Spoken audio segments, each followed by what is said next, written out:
Good afternoon. As it always happens, I'm the last speaker.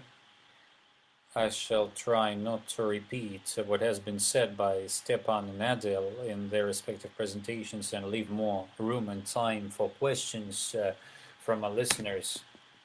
So I shall just browse through the slides which I've prepared.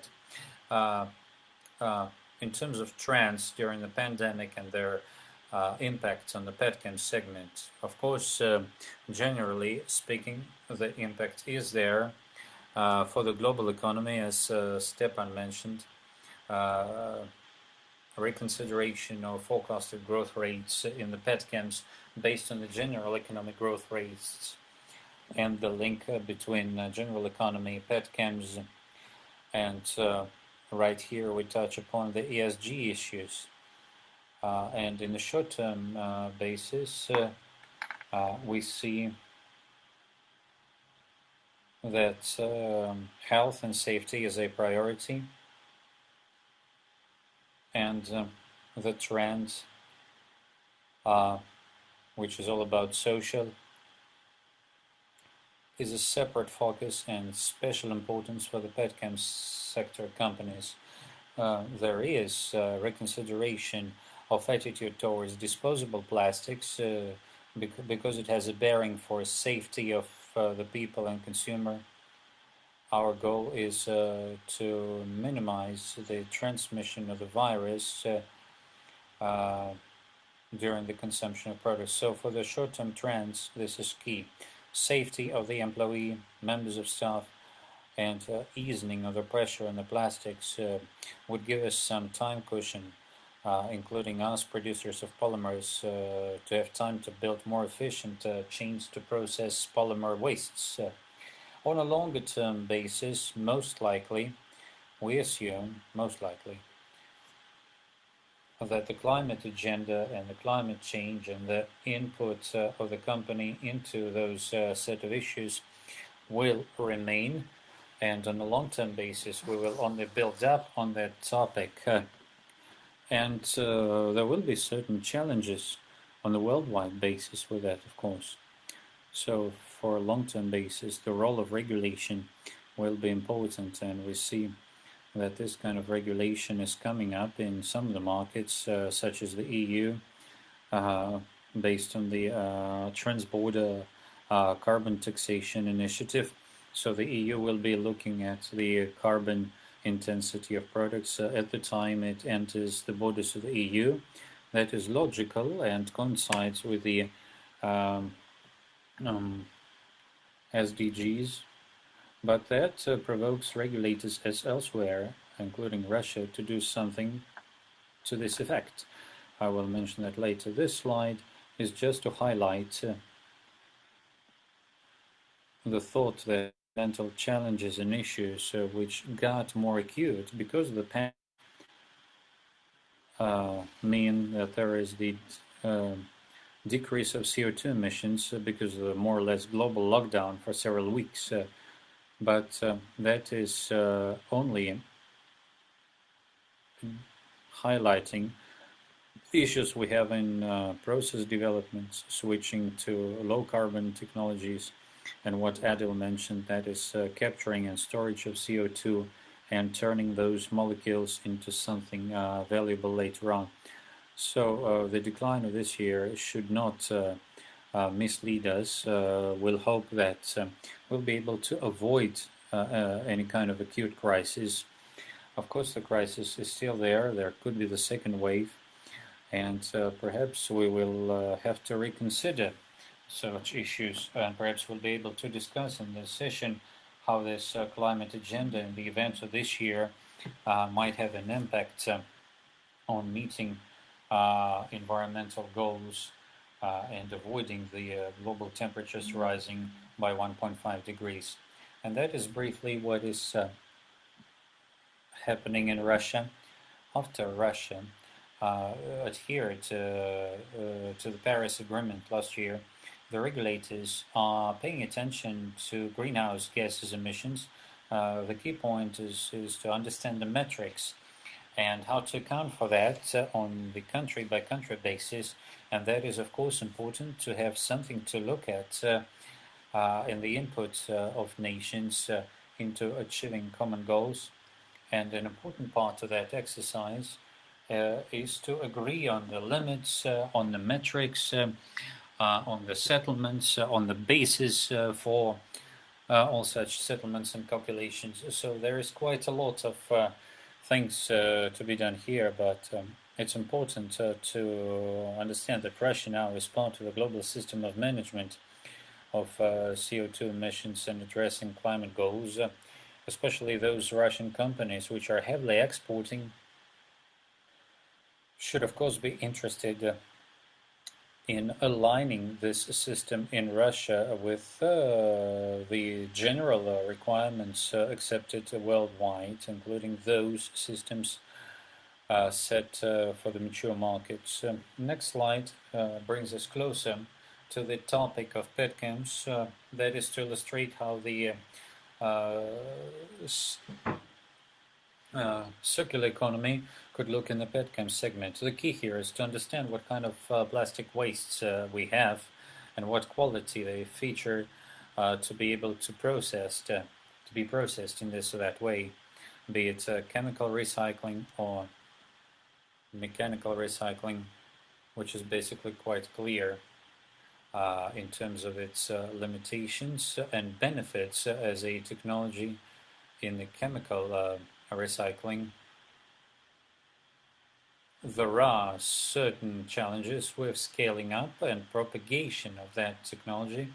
So far, there isn't that much economic efficiency with the units which are already at hand, but it is apparent that there is a large volume of investments in the R&D, and it will have its say. And competition between companies is only to our benefit, and companies are competing to achieve good results sooner than others. On the other hand, we have such a great amount of plastic wastes that there will be enough for everyone.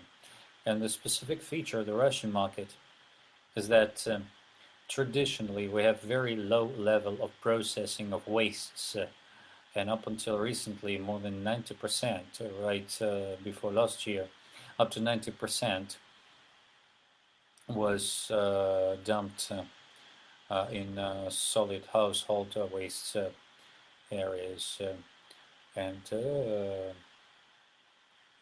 this is just the onset of those initiatives of processing those wastes.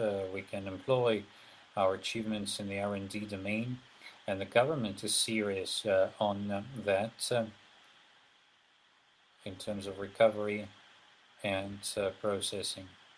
So we believe that there will be more than enough waste to process in Russia, and that is being confirmed by waste processing plants which are growing in numbers now in Russia. But it's very important to account for the entire chain of generating added value. Some are in collections of various types of plastic waste, others, as we are ready to invest into processing. Still others can use secondary origin feedstock to make products of various kinds. So this is just to illustrate the entire range, which is very wide, of mechanical and chemical ways of waste processing. So the question is how to do one's best organizing the processes in this chain all the way to the final consumer. This slide talks briefly about mechanical processing. That's straightforward technology which are globally used, including Russia, be it PET and polyolefins from packaging. There are certain challenges with that as well. Certain components could be difficult to recover and difficult to process, especially if it is multi-layered types of packaging or the mix of materials. So that is the major limitation. So a lot depends on the design of products in this area, but Mechanical, chemical recycling has a direct bearing for the climate agenda, because everything we bring into the production of a new product should be processable via chemical or mechanical processes, such so that we are not generating more CO2. So that's important in our consideration, and this is how petchems can contribute to our common goals of alleviating the burden on the environment, decreasing consumption of non-renewable sources, and what is considered waste be made into newly procured feedstock. Next slide. If someone here is not that much into mechanical processing of plastics, that's quite straightforward. Collection, washing, grading, and grating. We try to reflect on all the cycles here, because there's a number of barriers here we have in Russia for development of the circular economy. In our understanding, there are four large segments of those. One is process limitations, economical limitations, people say it's not very efficient, regulatory limitations, and a large bunch of limitations, which is about education. So if we contribute to awareness increase in education in this area, and how important it is to make sure you wash your plastic, say, containers after you use up the product, and you put it into the relevant collection bin. So we shouldn't be hoping for the circular economy if we are not doing the right job of treating household wastes in our own homes. Of course, it requires time. More often than not, we try to make this trip very fast in Russia, whereas all over the world it takes about 20 to 30 years. This next slide talks about chemical processing and recycling, and this is what we understand by that. Anything which are good for mechanical recycling is taken out.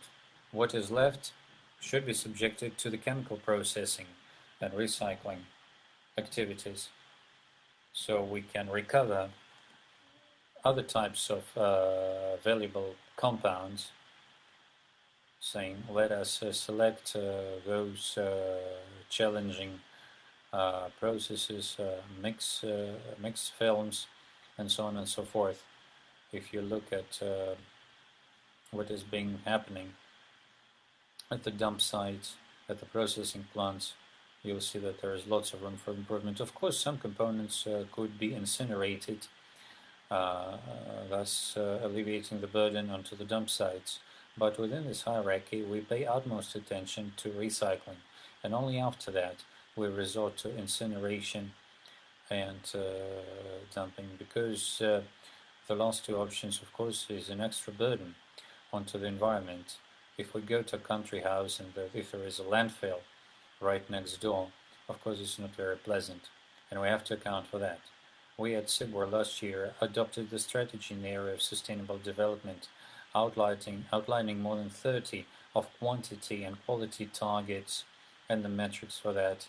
And sustainable product portfolio is something we will have to offer to our customers, viable solutions, sustainable solutions, and making products which are good for recycling. So it is important to team up here with all the relevant bodies, partnership arrangements throughout the entire chain of adding value via mechanical recycling, chemical recycling, and it's very important.